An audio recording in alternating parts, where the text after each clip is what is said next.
Welcome back to Dr. Stewart's in the Know. I am Dr. Dana Stewart. Happy Mother's Day to all you moms out there, grandmothers, special aunts, caregivers. Happy Mother's Day to you. I hope that your loved ones have taken the time to express their gratitude because pretty much we moms, we caregivers, we rock.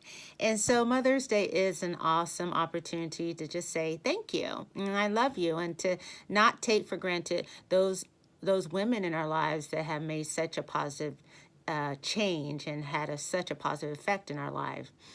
So Mother's Day is a wonderful time to celebrate, but also it can be painful for those who have lost their mom or their grandmother, especially if this is their first Mother's Day without that loved one, with any loved one.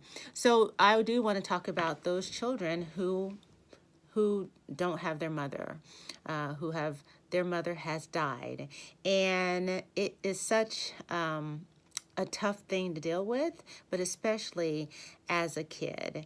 And so those of us who are taking care of that child who has lost his or her mother, we need to help them through this process through love, understanding, patience, communication, and if needed, counseling, and know that this is a process that takes time and that we can't rush it. One of the ways that we can help children who have experienced a loss of a loved one is to help explain what death means to them. Obviously, you know, the older the kid is, the teenager, they know what death is. But especially for those younger ones, they need to understand that death is irreversible. So we shouldn't say, Mom is just asleep. We got to be very careful with the words that we use, because Mom is not just asleep. She has died, and it is irreversible. And we don't want to make the kids scared to go to sleep themselves. Also, we need to help them to understand that eventually everything that is live will die and is a part of the normal life cycle. Yes, it's painful. Yes, you're sad. And there's so many mixed emotion: anger, sadness, frustration, confusion. And to let the child know that this is normal, and that with your help and with the help of others, they can get through this process. Their children respond in different ways to death. Sometimes they get very upset when you're talking about the death of their mother or their loved one.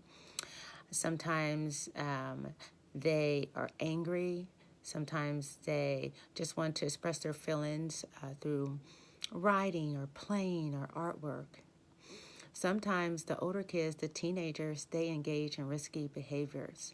So know that there is not one way that everybody's going to react to death, and get the help. Reach out to your child's pediatrician so that you can support and wrap your arms around this child as best as you can.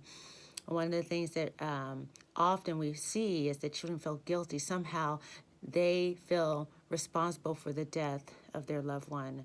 And we want to reassure them that the death of the loved one had nothing to do with them. Even if they got in an argument, even if they had bad thoughts about their mom, like, oh, I hate her, and then bam, she was in a car accident, that those thoughts and that argument was not the cause of the mom's death. So there's so much that goes on with the grieving process, and so I just encourage you to reach out for professional help.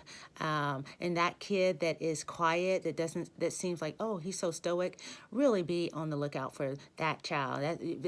That child, you definitely have to make sure that they're okay, because if they're not expressing themselves to you, then what are they doing? How are they coping with it, with the feelings? How are they truly dealing with the death of their loved one? So I encourage you to reach out to your child's pediatrician to talk, and know that this takes time, but you're doing a great job.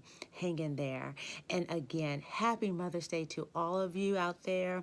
If your mom is alive, just love on her, and make sure she knows that you appreciate her. Until next week, talk to you later.